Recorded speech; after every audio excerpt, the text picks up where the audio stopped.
Mike Quigley, thank you for joining us this morning. Morning. We talked to a diplomat involved in these North Korean negotiations over the last 10 years, and he suggested that maybe it is time to talk tough with North Korea, that that's really the only thing that they get. Do you agree with that? No, I think that right now this is our greatest threat and is our greatest international challenge. But if anything, now is a time for calm, tough, but rational voices. Here he is speaking to the United Nations, whom he's criticized pretty severely in the last several years. And now he's saying, let's work together, and at the same time he's lecturing them and insulting them at the same time. But if what we've been doing over the last 15 years is working, why are we in this situation in the first place? Well, clearly we've talked tough before, and that hasn't worked, right? I mean, we have three choices. The status quo, where Kim becomes a nuclear power. Enforcement of greater sanctions, which at least gives us some opportunities to work with China, Russia, and our allies. This version of just talking tough does nothing but speak to a very intense leader in the North in the manner in which he speaks.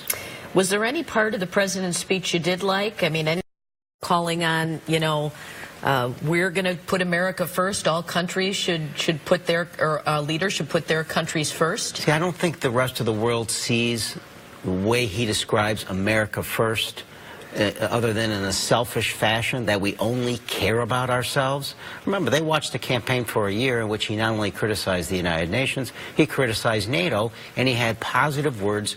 He even had positive words for the leader of the North and other, Putin and other strong leaders of the world. So they're seeing a very conflicting message.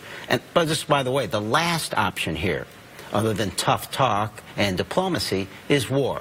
So we have to remember, when someone says we need to talk tough, war means unbelievable losses for our allies. And we have thousands of American troops very close to the DMZ. It is not an option.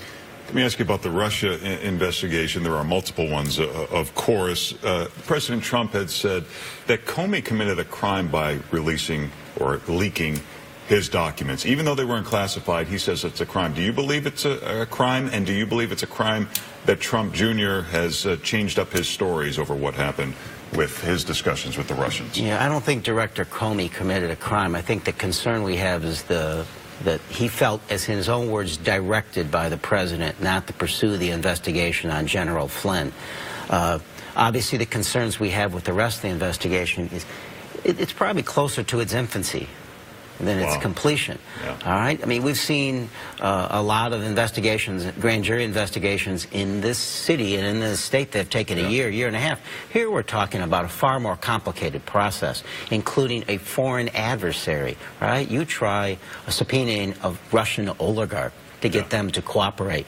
Do I think Trump Jr. committed a crime? It is clearly the intention in the emails he acknowledged when he said that he was going to meet with Russians. And hey, if it's that information, dirt on Hillary Clinton, I love it. That's clearly the intent to conspire to commit a crime. Before we let you go, what about health care? A lot of people worried about this.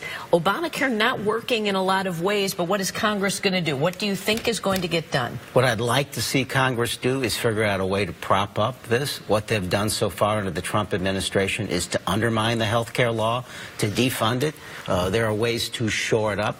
What do I think they'll do? In the next 30 days, because they're running out of time to do it without a filibuster issue, they're going to try one more try with a bill that's far worse than the ones that have already failed.